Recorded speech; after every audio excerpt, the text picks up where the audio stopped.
Bueno, bienvenidos a meter o a intentar bucear un poquito en este apasionante mundo de la Biblia y especialmente del Apocalipsis. Siempre es como especial hablar del Apocalipsis por lo que genera, ¿no? Por algunas personas les da temor, a algunas personas los fascina, otras personas prefieren no leerlo. Y muchas veces, y fíjense ustedes, desde los años 2000, ya en el año 1000, el milenarismo, cuando apareció un tal Joaquín de Fiore diciendo que en el año 1000 se iba a producir las catástrofes que hablaba el Apocalipsis, ya desde entonces gente que se moría, gente que se mataba, gente que tanto, ¿no? Algo parecido pasó en el 2000 y fíjense ustedes, no es casualidad que todos los líderes medio mesiánicos que a lo largo de la historia han ido apareciendo, obviamente han leído el Apocalipsis de acuerdo a sus criterios, evidentemente, ¿no? Pero entonces lo que nosotros vamos a intentar hacer es leer qué tenemos que leer justamente cuando leemos el libro del Apocalipsis. Como oración inicial, leemos la carta a la iglesia en Tiatira, capítulo 2, verso 18 hasta el verso. Es chiquitita, la carta a la iglesia de Tiatira es muy pequeñita. 18 hasta el 29, ahí está. Si alguien se anima a leer, le alcanzo el micrófono.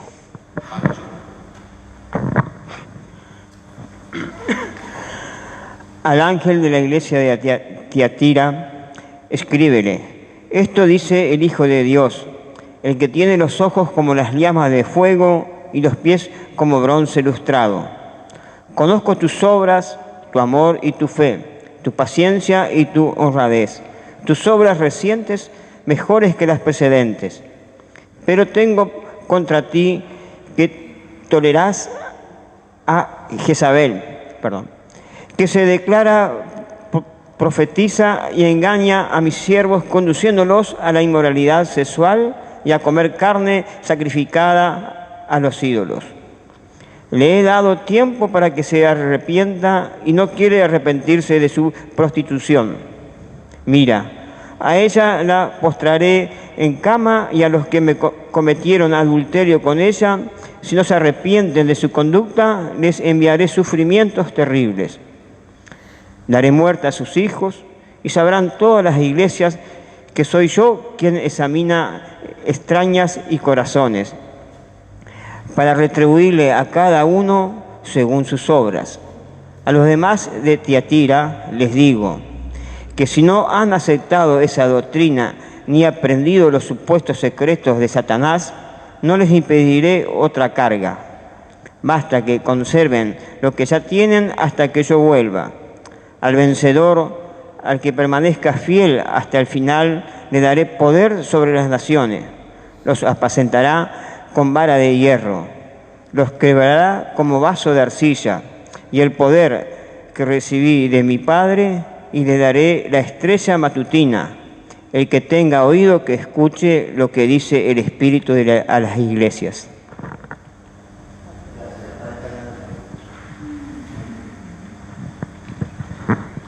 Muchas gracias. A ver, gente, en la hojita que les alcancé, lo primero que nos proponemos es entender un poquito la estructura del libro del Apocalipsis, como para intentar crear juntos un criterio de lectura. A ver, vayan por favor en su Biblia al comienzo del Apocalipsis, vayan ahí a los primeros versos, y ahí aparece la palabra Apocalipsis. En el verso 1, la primer palabra del libro es revelación de Jesucristo. Revelación. Esa es la palabra clave. Eso es Apocalipsis, gente. La palabra Apocalipsis significa justamente revelación, ¿sí? Revelación. Entonces, y aquí ya tenemos un primer criterio, ¿no? Estamos por escuchar algo que Jesús nos va a decir, y ya intuimos que acerca de la iglesia. Fíjense, ¿no? Una revelación de Jesucristo. Y miren cómo sigue el verso 1. Acerca de lo que ha de suceder pronto. Fíjense ustedes, ¿no? Jesucristo le va a revelar a su iglesia lo que está por pasar, lo que está por suceder. Les pido, salten por favor al verso 19, capítulo 1, verso 19, después volvemos para atrás, pero miren lo que dice ahí. Escribe lo que has visto, lo que es y lo que será. No sé cómo lo dice la Biblia de ustedes, yo estoy leyendo la Biblia de Jerusalén. Capítulo 1, verso 19. ¿Qué dice el verso 19? Escribe lo que has visto, lo que sucede ahora y lo que sucederá en el futuro. Ese verso 19 es la clave de lectura del libro del Apocalipsis, gente. Claramente vamos a encontrar en el libro entonces algunas cosas de lo que sucede ahora y lo que sucederá después, ¿sí? Ahí miren entonces, por eso en la hojita que yo les alcancé, cuando hablamos de la estructura del libro, sigan por favor la primera columna para no perdernos, ¿no? Ugo Bani es un escritor, es un biblista argentino, cordobés, ¿sí? Jesuita. Debe ser uno de los mayores especialistas en el libro del Apocalipsis. Tiene un par de libros escritos, uno que se llama Apocalipsis y hace poco sacó uno que se llama Por los senderos del Apocalipsis, jesuita cordobés. Ugo Bani dice que claramente el libro del Apocalipsis tiene dos grandes partes: lo que sucede ahora y lo que sucederá más adelante, después, ¿no? Entonces fíjense, él lo propone como primera y segunda parte. Primera columna de la hojita que les alcancé, ¿no? Huguito ahí dice, primera parte, las 7 cartas, y ahí ya tienen una intuición. Fíjense, si ustedes quieren leer lo que Jesús piensa de las iglesias, tenemos que leer las famosas 7 cartas del Apocalipsis, ¿sí? Va desde el capítulo 1, salvo la introducción, hasta el capítulo 3, verso 22. Ahí tenemos las 7 cartas a las 7 iglesias, y en realidad no está bien dicho a las 7 iglesias, Aquí hay que hacer una pequeña salvedad. Fíjense, más allá de que nuestras Biblias dicen, escribe al ángel de la iglesia de Éfeso, de Tiatira, de Esmirna, no está bien traducido. Habría que traducir así, escribe a la iglesia en Éfeso, en Tiatira, ¿no?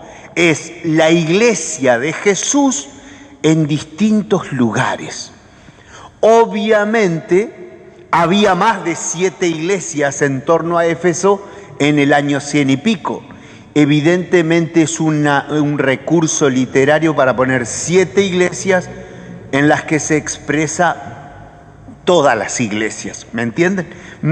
Ahora no los quiero atormentar con papeles, pero después les voy a regalar una hojita. Miren, aquí tengo una hojita para compartir con ustedes acerca de las 7 cartas a la iglesia en Éfeso, en Esmirna, en Pérgamo, en Tiatira, en Sardés, en Filadelfia y en la Odisea, ¿no? Y es muy útil este cuadrito porque fíjense, está planteado la presentación de Jesucristo, el juicio, la exhortación y la promesa.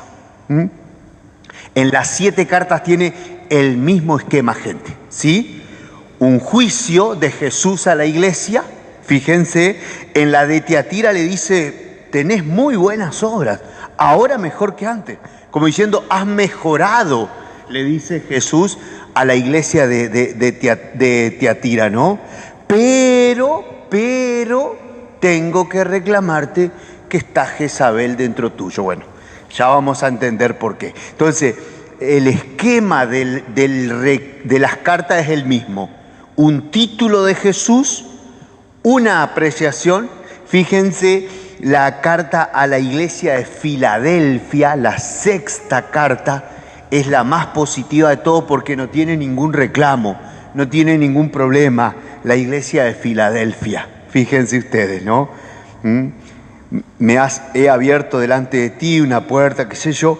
La iglesia de Filadelfia es como la mejorcita de las 7 iglesias a las que escribe la carta, ¿sí? Entonces, estas 7 cartas, estos primeros 3 capítulos del libro del Apocalipsis, salvo la introducción, eso tenemos que leerlo como lo que sucede ahora. ¿Qué parte del Apocalipsis tendríamos que analizar nosotros ahora? Son las cartas a las iglesias, las cartas a las 7 comunidades, ¿no es cierto? Eso es lo que sucede. Y volviendo a la hojita de Hugo, ahí la primera columna, la segunda parte es lo que sucederá. Fíjense ustedes, a partir del capítulo 4 hasta el capítulo 21, hasta el capítulo 22, está lo que sucederá. Ahí pasamos a otro plano. De hecho, si ustedes quieren mirar, ahí en el capítulo 4, comienza el capítulo 4 diciendo, vamos a leerlo en la Biblia del pueblo de Dios, después tuve la siguiente visión, una puerta abierta en el cielo, atención con ese dato, en el cielo, y la voz que había escuchado antes me dijo, sube aquí y te mostraré las cosas que deben suceder enseguida. Fíjense, pasamos al cielo, subimos al cielo con Juan para ver el futuro, las cosas que van a suceder. A partir del capítulo 4 es propiamente literatura apocalíptica, literatura puramente apocalíptica. Ahora vamos a volver sobre eso, ¿sí? Pero entonces, para que ustedes tengan una idea de cómo leer el Apocalipsis, los primeros 3 capítulos son presentes, ¿sí? Podríamos hasta leerlo en una lectura personal, leer cada una de las 7 cartas y decir, ¿qué me dice el Señor a mí? Capaz que el Señor tenga también para reclamarme, por ejemplo, ¿se acuerdan ustedes, no? Has perdido el primer amor, has dejado enfriar tu corazón, le dice por ahí el Señor a una de las iglesias, ¿no? Tengo que reclamarte que dejaste entrar en tu casa algunas cosas, dice por ahí en otra. Entonces, hasta podríamos leerlo nosotros como una lectura personal de decir, Señor, ¿qué me querés decir? ¿No?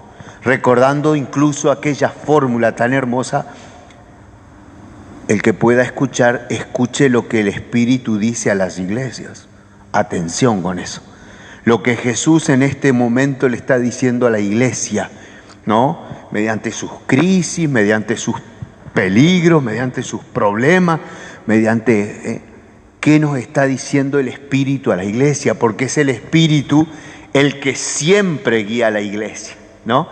Esa parte entonces, capítulo 1, 2, 3, es, salvo la introducción, ahí volvemos un poquito si quieren, fíjense ustedes, ¿no? El libro del Apocalipsis tiene una introducción muy importante entre los versos 9 al 19. Antes de las 7 cartas, el capítulo 9, ahí Juan nos dice que él tiene una visión, fíjense si quieren.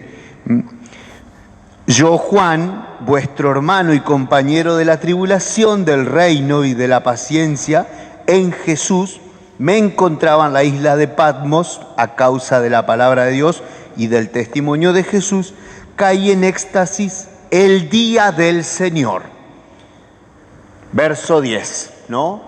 Juan tiene esta visión, el día del Señor, el día de la comunidad, el día de la misa, el día de la celebración, un domingo, ¿no? Un domingo Dios le muestra a Juan la realidad de la iglesia y algunas de las cosas que van a suceder. Fíjense ustedes, ¿no? Entonces Juan tiene esta visión de el Señor le revela un domingo, un día del Señor. Fíjense, son todos elementos como que van marcando también, vuelvo a decirles, un criterio de lectura. Entonces, estamos frente a un libro escrito para las comunidades, una revelación de Jesucristo acerca de su iglesia, dicha a Juan, revelada en una comunidad. No es menor ese dato. Venimos hasta ahí entonces. Fíjense, yo le armé este pequeño cuadrito, ¿no? Nos guiamos por la primer columna, la de Hugo Bani, que como les decía es uno de los especialistas, ¿no? Simplemente yo agregué en la segunda columna Víctor Fernández, el padre Tucho Fernández, conocido, ¿no? Él dentro de las 3 señales separa los 2 signos y las 7 copas. Bueno, un pequeño detalle, ¿no? Después Eduardo Arens es un biblista brasilero, junto con Carlos Mensters, yo les puse ahí los dos. Pero fíjense, él habla de ciclos, él va descubriendo como ciclos, como que el libro del Apocalipsis va como dando vueltas, así, una especie de espiral, ¿no? Con 3 ciclos. El ciclo de los sellos, el ciclo de las trompetas y el ciclo de la confrontación definitoria. El padre Carlos Mensters, otro biblista, él en realidad tiene un pequeño librito que se llama La esperanza de un pueblo, el Apocalipsis, la esperanza de un pueblo. Este sacerdote es belga, pero son de los misioneros que vinieron a América Latina y él ha vivido mucho en Brasil y ha escrito mucho acerca de la Biblia. En Brasil, dentro, digamos, de la lectura popular y con un esfuerzo muy hermoso por aterrizar la palabra a las comunidades, el padre Carlos, tratando de simplificar, propone como 2 caminos, 2 itinerarios. El primer itinerario que va del capítulo 4 al 11 y en el 12 empieza con el signo de la mujer y del dragón, el segundo itinerario. Y ahí yo en la 5ª columna le puse simplemente la estructura que tiene la Biblia católica de los jóvenes, la que lee la Nati, pero hoy no la trajo, y que tiene, bueno, también fíjense ustedes, ¿no? Una interpretación profética de la historia, una revelación del sentido de la historia que se pone en movimiento, las fuerzas contrarias y el triunfo de la esposa con una conclusión. Simplemente para que nos vaya quedando algunos elementos, ¿no? Leemos el Apocalipsis entonces en 2 partes claramente definidas, como lo hace el padre Bani, ¿no? La primera parte, el ahora de la iglesia, ¿no? Recuerden verso 19, escribe lo que sucede y lo que sucederá. Escribe lo que ahora está sucediendo y después lo que sucederá, ¿sí? Dios en el segundo momento lo lleva al cielo a Juan, en una visión, obviamente, ¿no? Lo lleva al cielo y recuerden eso, No es menor el dato de que Juan entra en el cielo. Para cuando hablemos de lo que sucederá, sucede en otro ámbito, no en la tierra, sino en el cielo, no ahora, sino después. Y estos son criterios muy importantes para leer el libro apocalíptico. Entonces, desde esta estructura del libro, entonces yo ahí le puse en la segunda hojita que les entregué, un poquito, fíjense ustedes, ¿no?, de la lectura apocalíptica, ¿sí? La palabra apocalipsis significa revelación, bueno, ya lo dijimos, ¿no es cierto? Y existe mucho escrito apocalíptico, tanto en el judaísmo como en el cristianismo. ¿Sí? A ver, en el libro de Daniel, Antiguo Testamento, el libro de Daniel, a partir del capítulo 6 es netamente apocalíptico también, ¿sí? Y fíjense ustedes la coincidencia. Israel sufriendo en el destierro, recurre al Apocalipsis, al escrito de tipo apocalíptico, para narrar un futuro que será de bendición. A ver, son gente que está sufriendo mucho, y entonces aparece el escrito apocalíptico fundamentalmente para dar esperanza. Como diciendo, mira, es cierto, hermano, que ahora está sufriendo, pero confía porque Dios es el Dios de la historia, es el Señor de la historia, y al final tiene preparado el triunfo para los fieles. ¿Sí? Este es el resumen del Apocalipsis, hermano. Un libro de esperanza en un momento de sufrimiento, anunciando una victoria final que no va a fallar, porque Dios no falla y Dios es el Señor de la historia, ¿sí? Es el Dios de la historia. Entonces, mucho escrito apocalíptico judío no entró en la Biblia, ¿no? Mucho escrito apocalíptico cristiano, junto con el Apocalipsis de Juan, se calcula que había por lo menos unos 50 apocalipsis más.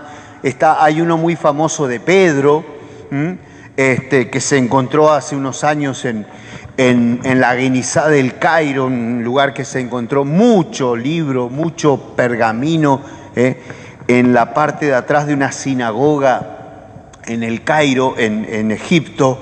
Se encontró un gran depósito de libros y fue un tesoro encontrar eso, porque no solamente se encontró texto bíblico, sino también extra bíblico, entre ellos este Apocalipsis de Pedro, escritos cristianos, escritos judíos que no se conocían, y fue un hallazgo extraordinario. Junto con las cuevas de Qumran son como de los dos hallazgos más grosos de la interpretación bíblica y de lectura bíblica, ¿no?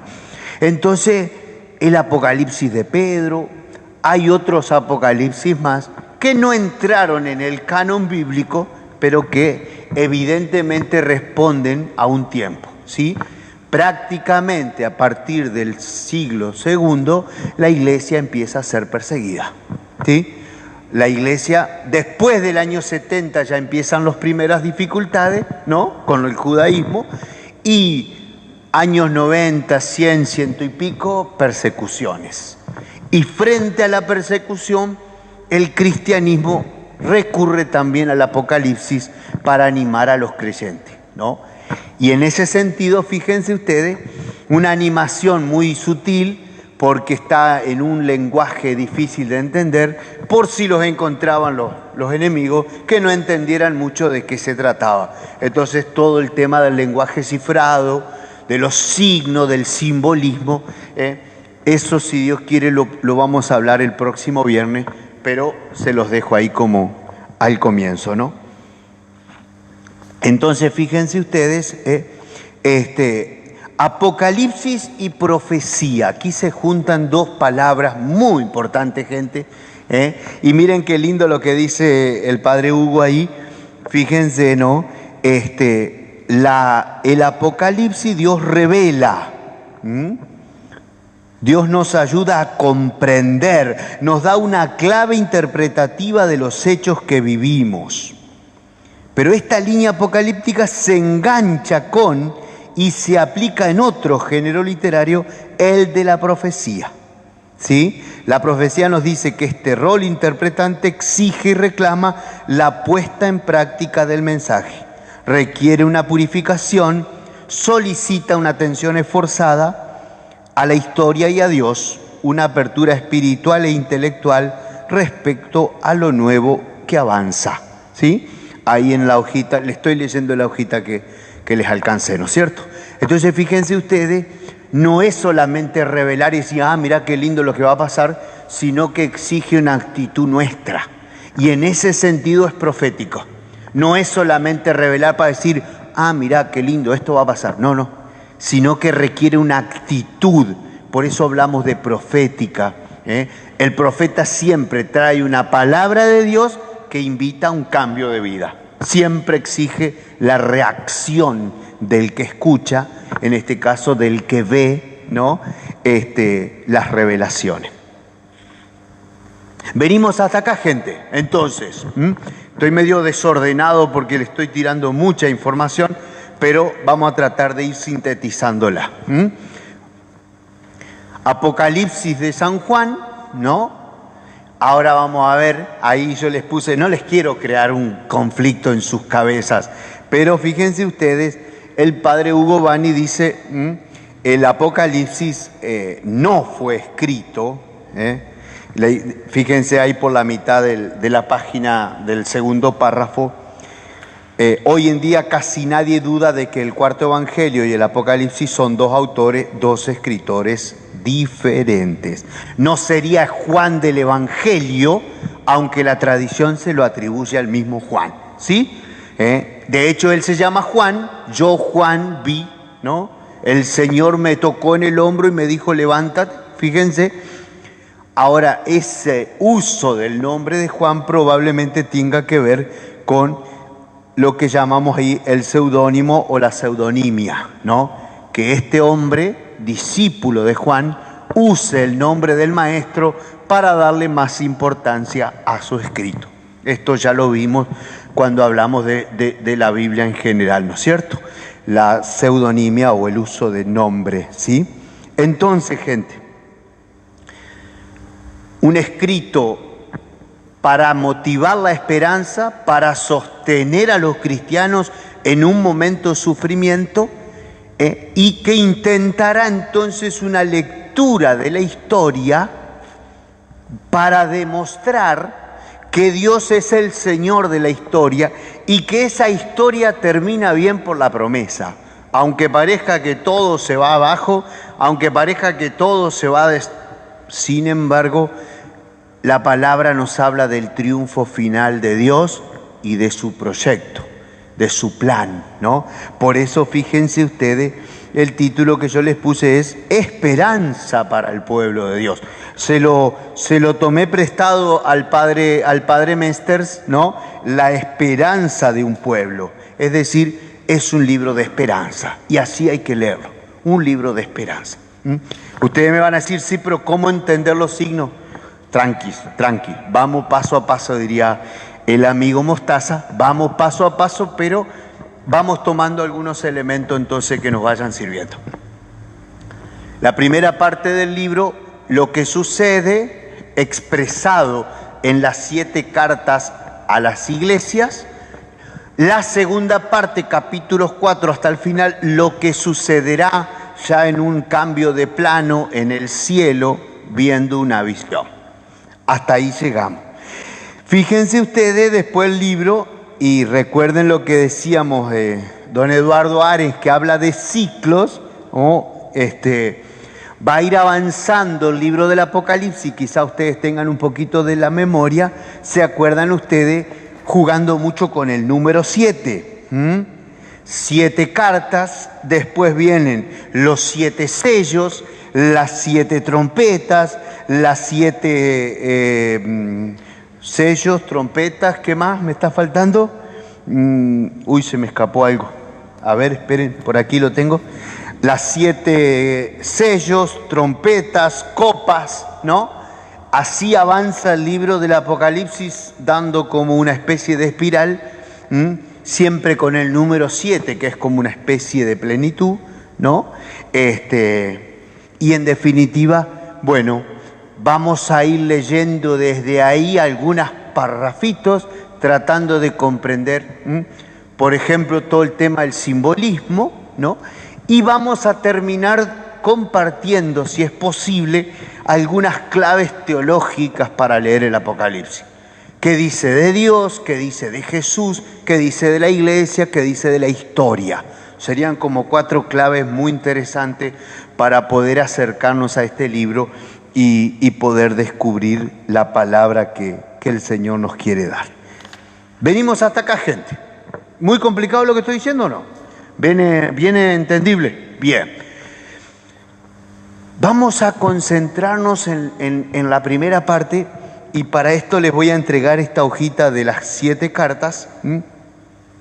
Si alguien las quiere repartir. Por favor, Nat, una déjame. Fíjense, gente, lo de las 7 cartas a las iglesias, de las cartas a la iglesia, a las iglesias, nos va a ayudar como a descubrir un esquema. En estos escritos son muy importantes los esquemas, es decir, como es un escrito, es como, a ver, ¿cómo decírselo? Como es incluso un libro encriptado, por así decirlo, ¿no? Imagínense que si lo encontraba alguien que no era de la iglesia, no tenía que entenderlo, ¿no? Fíjense ustedes los mensajes encriptados, durante toda la historia la gente ha usado eso. Y entonces yo ahí simplemente les puse, vale, esto lo tomé prestado de algún profesor que tuve alguna vez. Fíjense ustedes la dirección, el ángel de la iglesia en Éfeso, el ángel de la iglesia, y ahí ustedes podrían preguntar quién es el ángel. Es una imagen un poquito compleja también. Algunos dicen que hay que entenderlo como el cuidador de la iglesia, parecido al obispo, o el ángel en el sentido más celestial, que cada iglesia particular tiene un ángel puesto por Dios para cuidarla. Entonces, el mensaje de Jesús estaría dirigido al ángel que el Padre ha puesto en cada comunidad.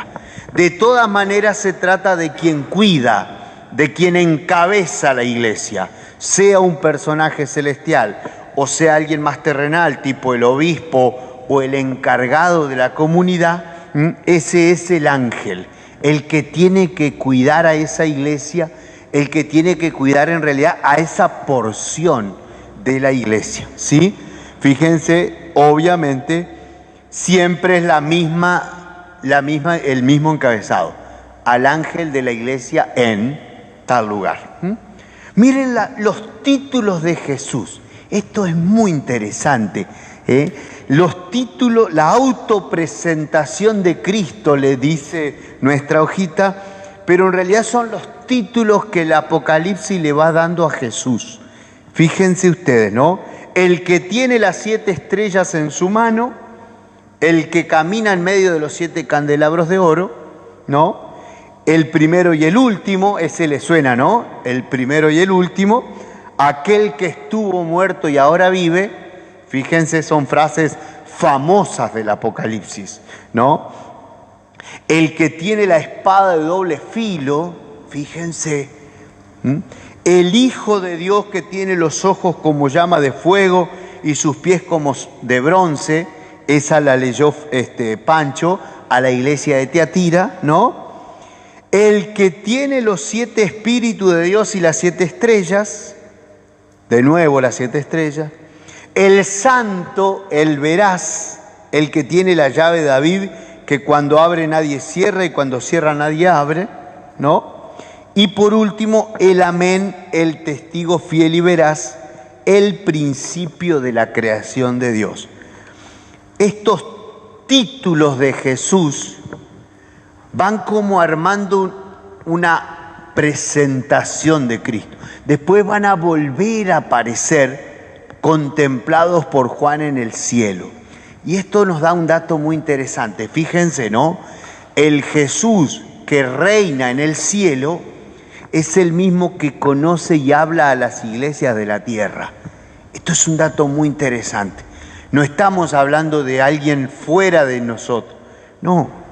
Y fíjense, esto se reafirma con que siempre Jesús le dice a su iglesia, te conozco. Fíjense los comienzos del juicio. Cuarta columna, conoce tus obras, conozco tu tribulación, sé que habitas donde Satanás tiene su trono, conozco tus obras, conozco tus obras, conozco tus obras. Fíjense, es decir, ese Jesús que le habla a su iglesia la conoce, ¿no?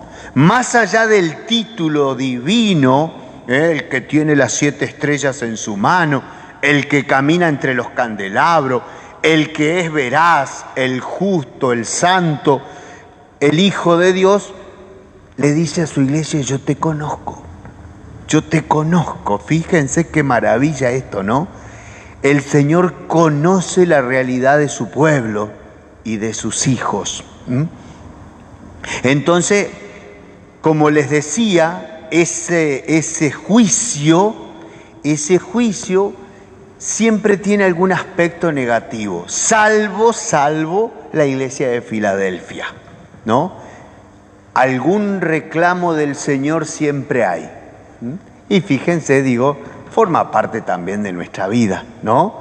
Entonces, el juicio, podríamos leerlo así, ¿no? Fíjense, yo conozco tus obras, sé lo que estás haciendo, le dice Jesús a su iglesia, pero vos sabés que dentro de tu comunidad tenés este problema.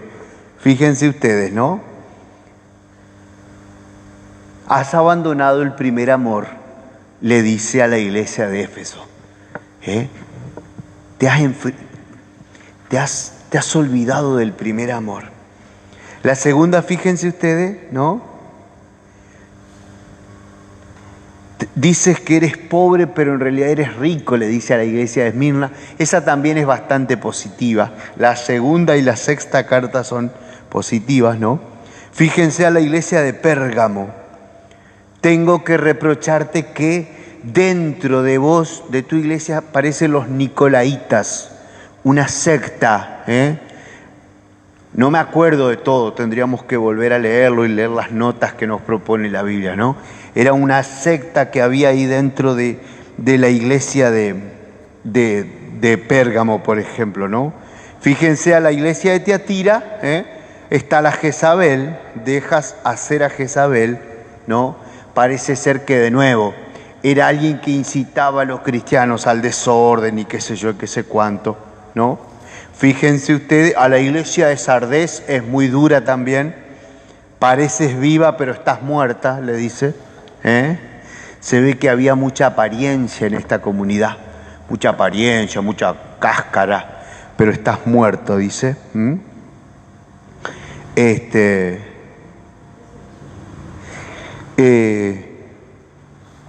Después fíjense a la iglesia de Filadelfia, ¿no? Has mantenido tu palabra, ¿sí? Esta es, como les decía, una de las más positivas. Y la de la Odisea le dice, no eres fría ni caliente porque eres tibia. Esta también es famosa, ¿no? Porque eres tibia, bueno, serás vomitada de la boca del Señor, qué sé yo, qué sé cuánto. Entonces, fíjense ustedes, ante esa situación viene una exhortación o un consejo de Jesús. Quinta columna, gente, la exhortación particular, ¿sí? Entonces, fíjense, esta parte la podríamos leer hasta de nuevo, como una especie de examen de cada uno de nosotros, ¿sí? Si el Señor nos conoce y nos mira, nos podría decir, mirá, Marcelo, tengo que reclamarte tal cosa. Fíjense, ¿no? La exhortación entonces es el pedido del Señor, fíjense ustedes, ¿no? ¿Se acuerdan ustedes que hay algunas imágenes muy interesantes? Comprate un colirio, le dice por ahí a una de las iglesias, ¿no? Comprate un colirio para ungir tus ojos y recuperar la vista, le dice a la iglesia de la Odisea, no estás viendo bien las cosas, le dice, ¿no? Fíjense ustedes, a la iglesia de Éfeso, levántate de donde has caído, conviértete y cumple las obras del comienzo. Fíjense, ¿no? Recuerden que a la iglesia de Éfeso le recrimina que había perdido el primer amor. Entonces le dice, hey, volvé al amor, volvé, ¿no? A la iglesia de Sardes, ¿qué le dice? ¿Cómo acogiste y escuchaste la palabra? Mantenela y convertite, porque si no estás vigilante, vendré como un ladrón sin que tú sepas, vendré a ti. Eso, es decir, la de Sardés está muy bien, pero le dice, ojo, no te distraigas, atentos a la espera, ¿no es cierto? Entonces, fíjense, a las iglesias entonces. Y fíjense después la escucha del Espíritu. Esa se repite en las 7 cartas, la misma fórmula. Quien tenga oídos que escuche lo que el Espíritu dice a la iglesia, a las iglesias o a la iglesia. Lo que el Espíritu dice a la iglesia. Fíjense ustedes, ¿no? Este es el mandato constante de Jesús. Escuchar lo que el Espíritu tiene para decirnos. Y entonces las promesas. Todas las cartas terminan con una promesa. Comer del árbol de la vida, fíjense ustedes, ¿les suena eso? Comer del árbol de la vida, Génesis, ¿no? El vencedor no será dañada con la muerte segunda. Atención con eso. Aparece la idea de la muerte segunda y después la vamos a ver más adelante. El tercero comerá el maná escondido, y le daré una piedrita blanca con un nombre nuevo escrito. Fíjense ustedes, parece una promesa de niño, ¿no? Al vencedor le daré poder, le daré la estrella de la mañana, fíjense ustedes. Al vencedor será vestido con vestiduras blancas, estará escrito en el libro de la vida. Al vencedor lo pondré como una columna en el templo de Dios. Pondré mi nombre, al vencedor lo haré sentar junto a mí, sobre mi trono. Entonces, fíjense, la promesa es estar con Él. La promesa es, resumiendo, vivir con Él. Esa es la promesa de siempre del cristianismo, ¿no es cierto? Entonces, fíjense ustedes, estas cartas a la iglesia o a las iglesias, insisto con el singular o el plural, no, a la iglesia en Éfeso, en Tiatira, en Chajarí, en Colón, en Concordia, en Buenos Aires, la iglesia de Jesucristo que vive en un pedazo del mundo, ¿no es cierto? La iglesia de Cristo que vive en tal cual lugar. Y entonces, gente, estas 7 cartas representan como un examen de toda la iglesia, ¿sí? Vuelvo a decirle, no eran solo 7 iglesias. Yo creo, si no me equivoco, que en algunas Biblias por ahí tienen acá, a ver si no es acá en esta Biblia del pueblo de Dios,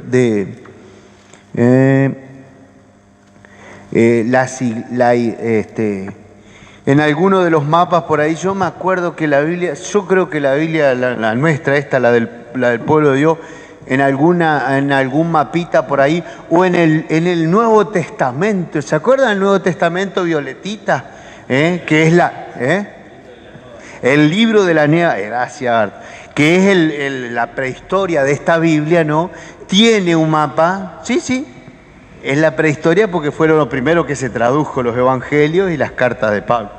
Entonces tiene un mapa de las 7 iglesias del Apocalipsis, pero en el fondo, fíjense ustedes, están por ahí por la zona de Éfeso, donde está Éfeso, la Odisea, Tiatira, Esmirna, digamos, todo la iglesia que está enfrente a Grecia, para que ustedes se ubiquen en alguno de los mapas que hay por ahí. No más que eso.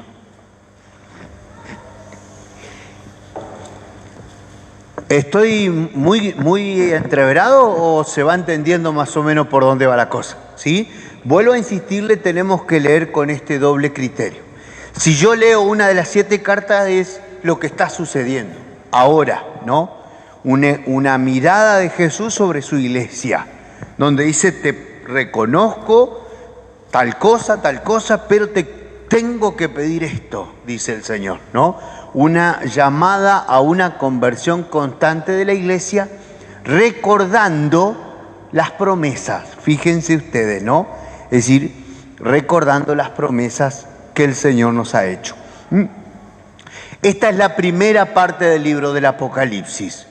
Simplemente introdujo, pero para esto sí, Cuando pasamos al cielo, capítulo 4, cuando entramos con Juan en el cielo, ahí vamos a tener que cambiar la jugada, porque fíjense ustedes, más allá de los títulos de Jesús, y que alguno de ustedes puede decir, ¿qué significa que Jesús es el que tiene las 7 estrellas en su mano derecha?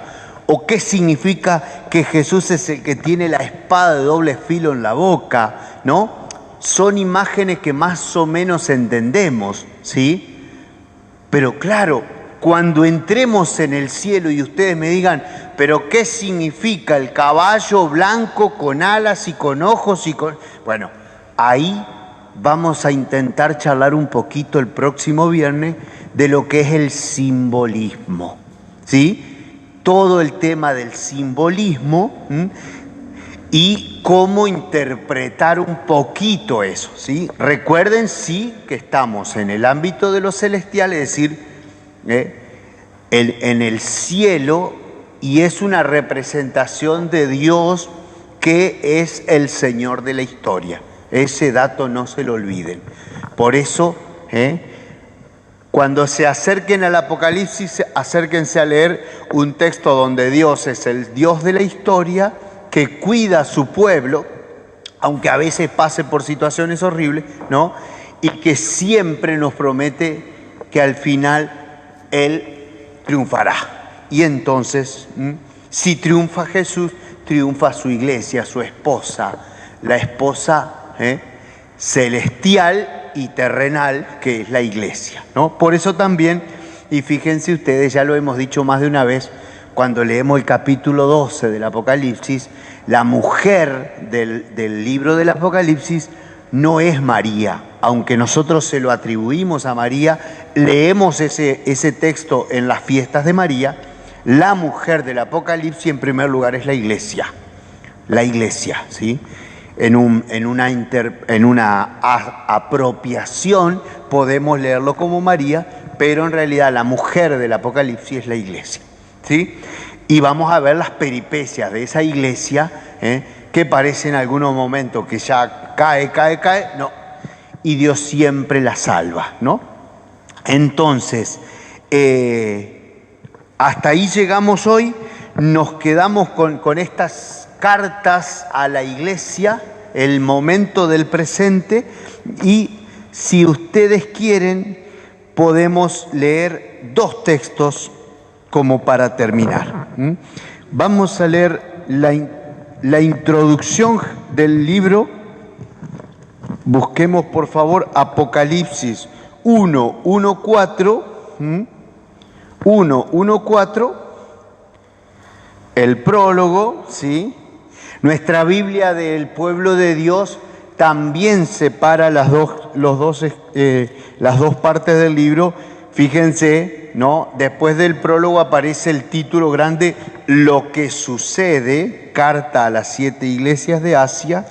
Y si ustedes quieren, vayan al final del capítulo 3, lo que sucederá, las visiones proféticas, ¿sí? La segunda parte del Apocalipsis está orientada hacia el gran día del Señor. Bueno, ahí viene la cuestión.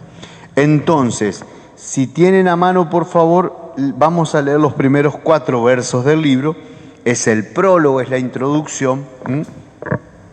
Y recuerden, aparece la palabra revelación. Revelación de Jesucristo que le fue confiada por Dios para enseñar a sus servidores lo que tiene que suceder pronto.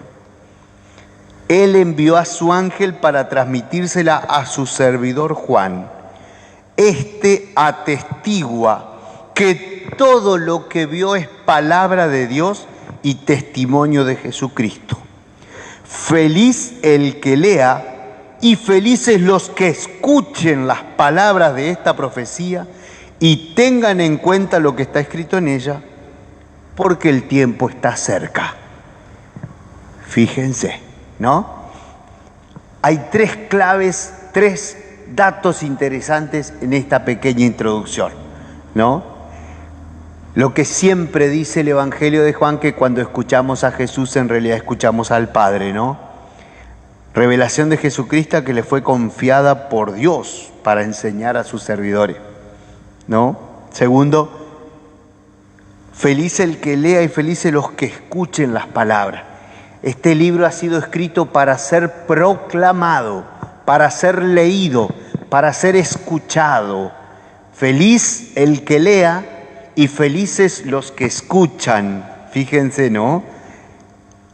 Y tengan en cuenta lo que está escrito porque el tiempo está cerca, ¿sí? Obviamente, imagínense si lo escuchaban gente que estaba sufriendo, gente que estaba escondida en las catacumbas o en otros lugares, ¿no? Escuchar decir el tiempo está cerca era como decir, bueno, vamos a seguir aguantando porque esto ya termina, vamos a seguir aguantando, Un poco lo que nos pasó en la pandemia, pensábamos que iban a ser unos días cuando nos encerraron y después se hizo eterna, ¿no?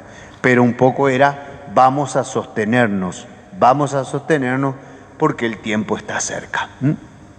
Entonces este pequeño prólogo nos sirve como para tener una idea. Fíjense, seguido al prólogo viene la visión inicial, el saludo y la doxología, y la visión preparatoria. Yo les leí apenas un verso, el 19, pero fíjense ustedes, ¿no? Leímos también el comienzo ahí, el capítulo 1, verso 9, cuando el día del Señor, Juan fue arrebatado por el Espíritu y oí detrás de mí una fuerte voz como una trompeta que decía, escribe en un libro lo que ahora vas a ver y mándalo a las 7 iglesias. Escribe lo que vas a ver. Y claro, él tiene la visión de Jesús, ¿se acuerdan? Cuando me di vuelta para ver quién me hablaba, vi 7 candelabros de oro y en medio de ellos a alguien semejante al Hijo del Hombre, revestido con la túnica, ceñido con una faja de oro, su cabeza, sus pies, ¿no? Su voz de trueno, la mano derecha a las estrellas, la espada que salía de su boca. Fíjense, son todos los títulos que después va a reaparecer en las 7 cartas y vamos a volver a encontrar más adelante. Para terminar, gente, les invito a leer entonces la carta a la iglesia de Filadelfia.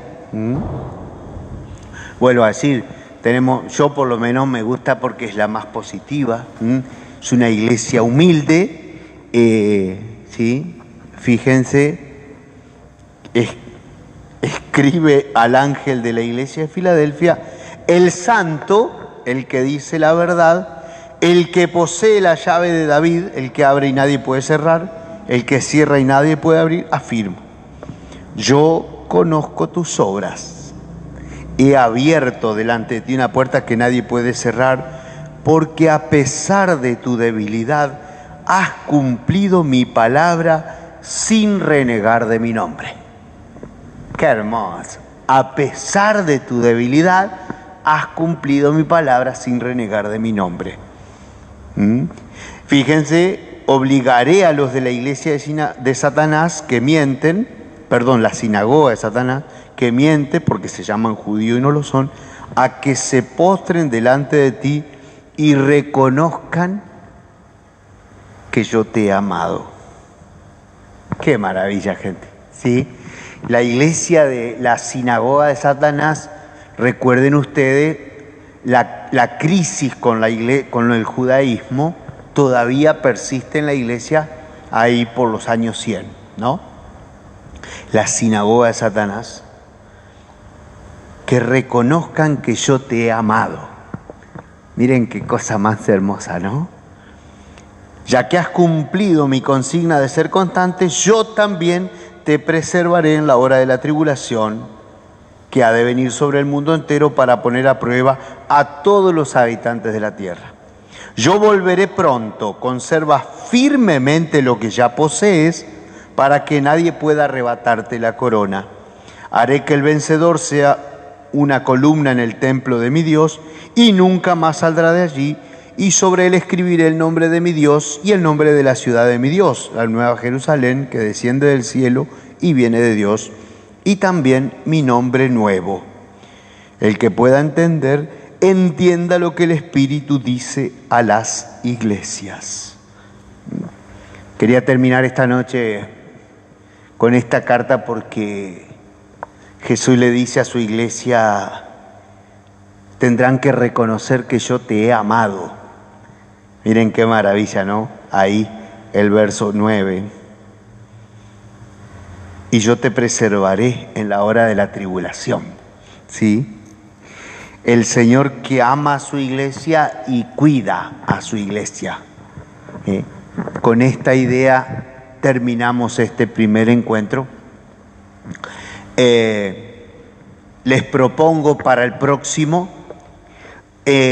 charlar un poquito del tema de simbolismo y empezar a introducirnos en la segunda parte del Apocalipsis, lo que sucederá, la visión profética, la visión celestial, ¿sí?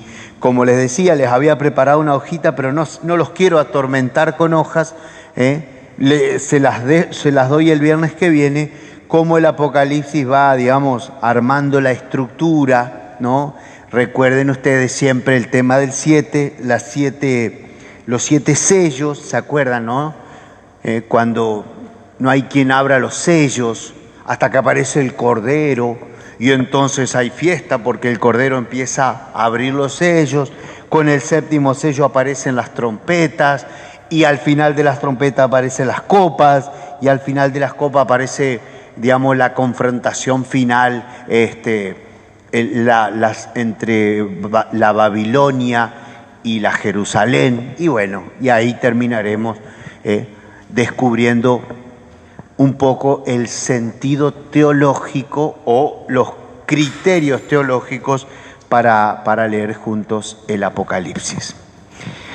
Si Dios quiere, lo hacemos el próximo viernes. Están todos invitados a seguir leyendo juntos. Muchas gracias.